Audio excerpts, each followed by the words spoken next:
going on? We're live at Comic-Con, and Gatman's holding the camera right now. So we've got a very special Comic-Con exclusive for you coming up. We bought a bunch of stuff. We're having a good time. Our buddy Joe's here from Texas. Mark is here from San Diego. Jackie Jack is here. What up? Gatman, as always. And we just met our friend Johnny. So big shouts to Johnny for shouting us out. He saw us in one of the booths. Let's keep it going, guys. That's right. Big shouts to John. John actually noticed me at the con. I've never been noticed by anybody before. So that was really cool, man. I appreciate you, John. John, comment below, man. Let's communicate, bro. Big shouts to John for checking out the channel all the time. Much love to my boy John over there. Gatman was so tickled by that, he would not let me live it down. That's why I do that little clip that you guys just saw right there. But back to Gatman, he got some of his stuff for his own personal collection. Now, you guys know Gatman's a big Stormtrooper, Star Wars, Boba Fett. Boba Fett, that's his boy. He did not see a sexy Boba Fett, which is totally okay. But he was able to get a prototype armor Boba Fett. Is this Black Series? What is this? I think, Black Series. yeah. Yes, Black Series. So, as you know, Gatman's eternal obsession with Boba Fett. He found this piece, didn't have it, and I mean, he was getting so pissy. He was like, at the end of the day, his legs hurt, and he really didn't, like, I just want to go, just get out of here, let's just wrap up. Like, he was really being a girl. But we made one turn in an area that he didn't go to, and he found a piece for his collection, another proto Boba Fett, the Black Series. He got it, he obtained it, he was super stoked by it. With that being said, I'm going to introduce you to this piece right here. Oh, God, I already broke it. I didn't break it. This is... Okay, I'm breaking it. This here is a Ron English Boba Fett exclusive that comes with the gun. Now, the gun does slip in here, which, Gatman, we got to talk about the paint on this thing. The gun slips right here. It's very, very, very loose. I'm going to take the gun out, actually, and show you guys. But Ron English, if you're not familiar, is a really cool artist. He does a lot of really funky things. This is his vinyl. This is a vinyl figure. You know, I do have a couple of cause pieces that Ron English did. It was a collaboration. This is a different take on Boba Fett. He's got a skull face. I don't know if you guys can see it on here. But this was actually the last one. This brought me back to the point. Now, this particular piece retails for $450. Gatman was fortunate enough to only have to pay $350. So he actually saved some money on it. But if he went too crazy, he would have spent a lot more because they had a cause collaboration with Boba Fett, a Stormtrooper, and Darth Vader. That was $25,000. Now, what's crazy about that set, Joe, is every Comic-Con that I've been to for quite some time, that set has been there. It started at like 35 grand, I think, and then it started going down, which means that it didn't keep its value they were hoping it was going to. This gun does have some paint issues here. It definitely wasn't for me, Gatman. I don't want to hear it. But for the most part, these vinyl figs are super, super cool. There's not any crazy detail to them, but they're just fun. They're just a fun little thing to add to your collection. Now, the next piece, woo!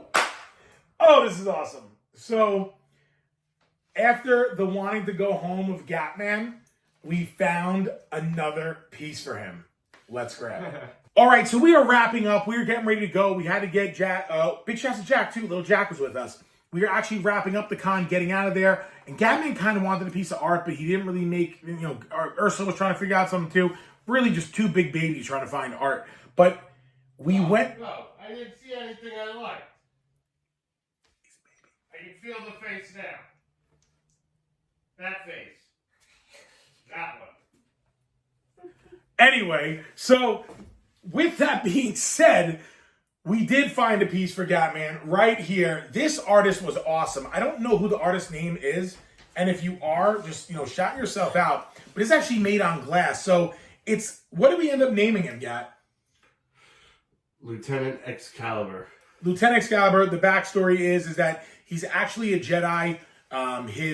His father was killed during Order 66, and he was one of the younglings that escaped and then became a Stormtrooper to secretly kill Anakin, aka Darth Vader, but got up in the ranks as a Stormtrooper and became Lieutenant Excalibur, who will eventually one day be the demise of Darth Vader, and nobody else will be the person that killed him. Unfortunately, his demise came somewhere else, but it doesn't matter. He tried his best and became the lieutenant and still, managed to be this guy. So this piece is crazy. These are like really, really, really exceptional. the artist had a bunch of these, a bunch of different ones. But we think that we could say it, right? It doesn't matter. You're never going to charge us. It's done. Yeah. They were selling these for a lot of money, but without the frame. So just a standard piece of glass. Now, this is a glass piece of art. They were going for $150 each. Here's where it gets crazy. Were they all glass? Oh, yeah. Every piece was glass, Okay, yeah. okay. So it was $150 for this. It looks like there's a bubble here, but I don't know what that is. Maybe the picture, maybe the glass just on the top. Yeah, no. Oh, wait. Yeah, you can only see the bubble on there. Oh, but wait, I do see a bubble. yeah. Wait, I think this is canvas, bro. No, it's not. No, because, like, if you look at Come it, here, look, there's, there's a like, bubble. there's an actual dip. Like, it actually goes in. See the bubble right here? Here. You could look in the camera. You No, can see it right here. real close. Yeah, no, I see it. Yeah, it's like, whoop. No, but look, guys, look at the camera. Look at my finger in the camera. Look. Bro, it is canvas. It is. It is canvas, dude. It's a real canvas. Oh, It's a real canvas, bro. You can see it when you push it on the other side. Tap it, Joe. I know, we're just confirmed, dude. It's real canvas. All right, sorry. We just did a little bit of homework on this. So all the pieces there were glass, but it looks like this particular one is covered in glass. This is canvas. So this actually might have been an original piece. And I'm smiling like this because of the situation. So I was standing on the other side of the booth, and I'm the worst person to go with. Because I'm like, buy it! Buy it! Wait, I was the one that found that, you know? In the top corner. I did. You said, look at that. I was like, that one's different. I said that one was different. So me, I'm in the background. Buy it! Yo. Buy it! I'm just trying to get them all gassed up because Gatman did not want to spend money. So there was two framed ones. Now check this out. There was a Darth Vader one, very elegant like this. And it was $3,000 in the black frame.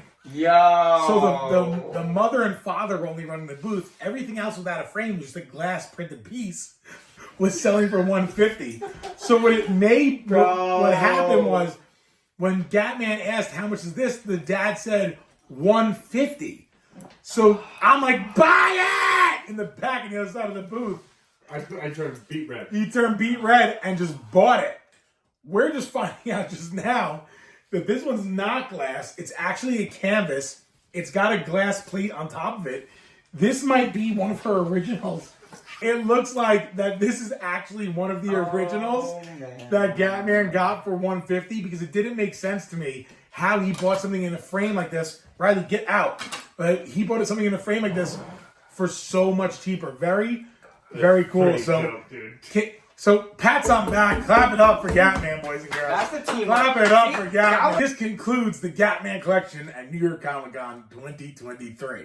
Some of the vendors did have some cool things, even Tamashii Nations, even though I threw that stupid piece of plastic out that you get a free gift on. But let me show you guys some of the exclusives that I purchased. So big shout out to Super 7. I actually was not interested in Super 7. I do have a few pieces down here. I've got a couple of the Dragon Zord and Megazords they did, but they never really popped to me as much as I would have thought they would have.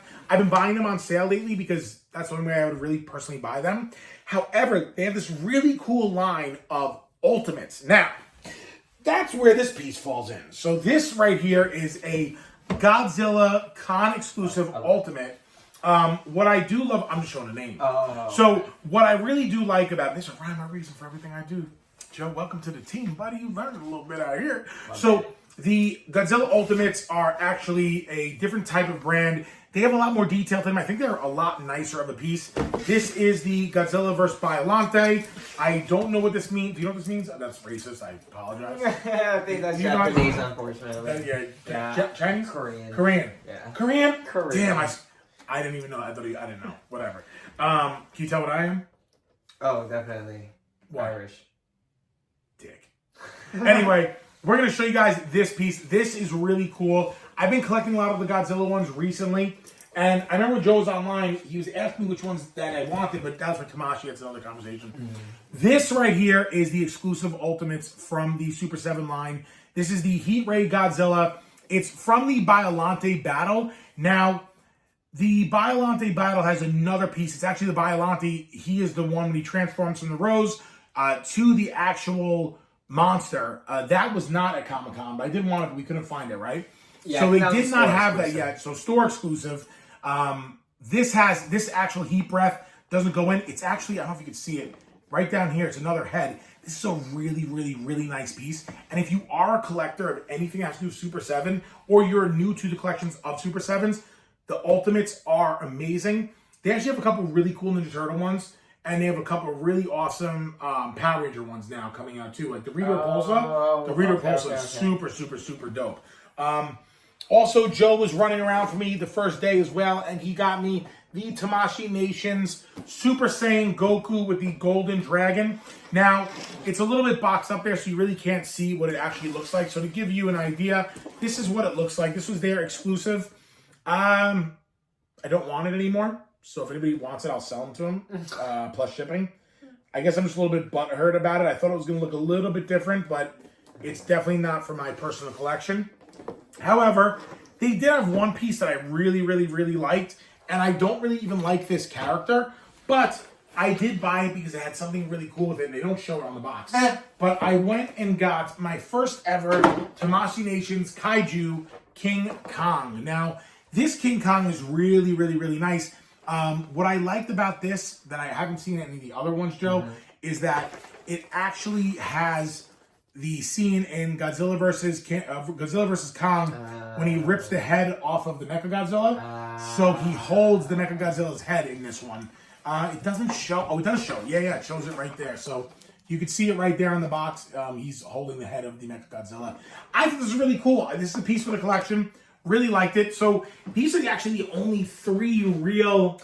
Exactly, and that's what I'm saying. Like when it came down to like the exclusives I was after, I only had those 2. Right, like, so it's a disappointment. Trying to get those 2, Funko was definitely impossible. Super hard. And then the other one, Denmark one, was I just so happened to be there on Thursday and waited 2 hours. Oh yeah, that's right. You got lucky with that. Yeah, that they were was sold lucky. out, and then I was so upset that I waited 2 hours for no reason. And then she was just like, "Yeah, give me 1 second." She goes back, comes back, says, "Someone's actually getting more right now. So if you want to come back, then I'll take care of it." Yeah, I will say this about Comic-Con. The people that work there for Comic-Con are really cool. And all the vendors, like, I'm not mad at the people that work the booths. I'm mad at the brands. Yeah. That's where I find disappointment in it. Because I think you guys should really care about your fans more. Back to one of the main reasons I was there. So this first piece I wasn't buying it. There was no interest to buy any more art. Big shouts to my favorite artist, Gal Yosef. But I ended up making 2 new ones. One of them was actually at last year's Comic-Con, which we'll get into. And the other one is a gentleman named Derek, Death of Color. You can check his link out for his Instagram right here. Now, I was walking past it with Urso, who's another one of my friends, and Urso Fit couldn't find a piece of art that he wanted to buy. He's a big Arrow fan. He loves Marvel. He loves Thor. But he couldn't really make a decision on anything. So we stopped this booth, and there was this incredible zombie Avengers. I mean, that thing was pretty damn cool. Yeah. This particular artist was there signing his prints and things like that, but he had all ones of ones in the back wall. So I was telling her, you should buy that zombie piece. It's pretty cool. And he just couldn't pull the trigger on it. So we were talking. I was explaining to him, right when the artist was there, I was like, this is your chance. You're meeting an artist who's growing. And this particular artist had one of the pieces for quite a bit of money, which for me gives me 2... And I'm not into the art world like that, but it gave me 2 signs, right? 1, they believe in their work to make it that expensive. 2, their work really is that good to make it that expensive. And 3, they're up and coming, and that's why their pieces are so expensive. He had an incredible Darth Vader piece that sold instantly. It was signed by Christian. Gat, were you gonna say something? Okay. I can't put that on the thing. So he had a really incredible one signed by Christian himself, which is really amazing. Who also is Anakin Skywalker, guys who don't know that. But then he had another piece that I didn't see from where I was standing, so I turned a little bit. And let's pass it. Yeah, let's get it. So this right here is a piece to the late and great JDF. It is a tribute to JDF. This is painted. Derek painted this himself. He did an absolutely phenomenal job on it. It took him, I believe, I think he said 50 hours, I think it was, to do this. I forgot what he said, but this is all hand painted. This really catches, it's a little bit different. It's a younger version of Tommy Oliver, JDF, and it's his version of it, and I think it looks so freaking cool. His eyes are closed, looking down. I actually teared up like a little girl when I bought this because it was just such a beautiful piece, and I really appreciate artists that do their thing like this. Now, what was also really cool about this is not only did the artist sign it, so he signs it, but he also leaves the brush that he used to paint it. So we took a couple pictures of it. I'm going to post them right here. And he actually wrote this as number 2 because there's 2 versions of it. The first one he had sold that JDF had signed, and this is the second version after he passed away, and this is a tribute. So there are only 2 JDF pictures he ever made. This is number 2, and the number 1 is the signed one. So I actually have this guy's second piece that he did of the late and great Jason David Frank. So I'm really excited to add this to my collection. I'm really excited to own this. It was actually finished on 8/11/23. So as always, guys, whenever I say something about the late and great, rest in peace, Jason David Frank. And if you guys ever need to talk to somebody, don't go down any path you don't need to. You could always comment below. You could always message me on Instagram and just chop it up about whatever you guys feel like it. Anyway, we have one more thing I want to show you guys. Let's get into that. All right, guys, so to wrap up New York Comic Con 2023 for us is a little bit different. Now, I actually don't have my final piece that I waited for right now. However, last year when I was with Al, big shout out to Al either. I'm sorry, Al. Me and Al saw this artist. Al bought a couple pieces from him. Super talented artist. His information's right here. His name's Sean Carlson. Now, Sean is a unique type of artist, and he does things, in my opinion, very differently, but very skilled. And it was really exciting to get an original piece by him because this is a one of one. Now, when I had first seen the first picture he did, it was the Gladiator Hulk getting basically like pulled to pieces, like melting away. Really cool. Couldn't buy it, it was sold. So let me show you guys the piece that Sean Carlson made for me right here. So Sean painted this. It took him over a year to get it to me. And he asked me if I wanted to pick this thing up prior to the con. I told him no, display it at the con. And my God, am I happy that I did that. Why am I so happy about that? Because the man, the myth, the legend, the voice of the original Wolverine from 1995, and his name is Cal Dodd. Now, Cal Dodd was in the building holding it down for us, which was super cool. He actually had seen the picture on Thursday. What's funny is this dude was there for 3 days prior to us and didn't see it once. Yeah. But Cal was actually in the building. He was actually sitting next to Austin St. John, the Power Ranger, and I saw him there, and I was like, damn, that'd be really cool to have him sign my picture. When we finally found Sean towards the end of the day, Sean said to us, dude, Cal saw this thing. He was like, this is the best picture I've ever seen in my life. I've actually never seen anything this cool before. So you can see right here on all these pictures down here, these are all the pictures of us actually hanging out, checking out it with Cal himself, which is super dope. Joe was there for that. I managed to carry it. Where's your map? Give your map of the con. Yeah. Grab me the map of the con. So to give you guys a perspective of how this went down, Sean said to me, hey, do you want to have Cal sign it? I'm like, yeah, we got to have him sign it.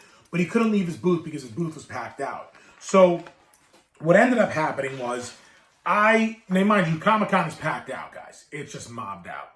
I said, Sean, cut it down off the wall. We're getting this thing signed, bro. So this is a one of one.